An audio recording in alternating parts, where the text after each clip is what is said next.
The first thing that I did for Jerry was Celebration, the art of the pas de deux at Spoleto, the Spoleto Festival in Italy in 1970, I think it was. Maybe, no, it was 1972.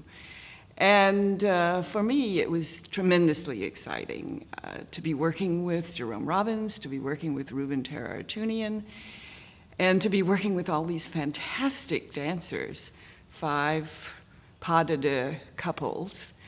Jerry was a wonderful storyteller, and I think I learned that best in doing Jerome Robbins Broadway, in revisiting all of the old Broadway pieces that he had done, and how he wove them together, and his demands on having a through line and a storyline was quite impressive to me at the time.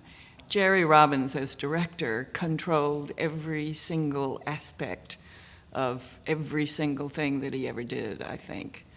I know when we were working on Jerome Robbins Broadway, and I spent like 10 weeks solid with him every day doing that, during that process.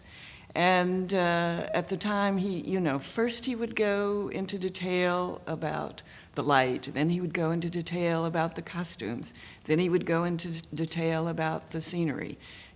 Every single aspect of every single department was covered by what he did as a director, which drove people crazy, of course, but it never drove me crazy.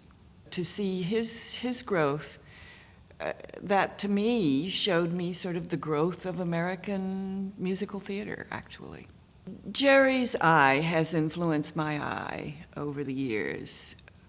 He had an eagle eye, and he has led me to be very demanding of my own eye, to see and to recognize. And I think that, more than anything else, is Jerry's legacy for me in my life.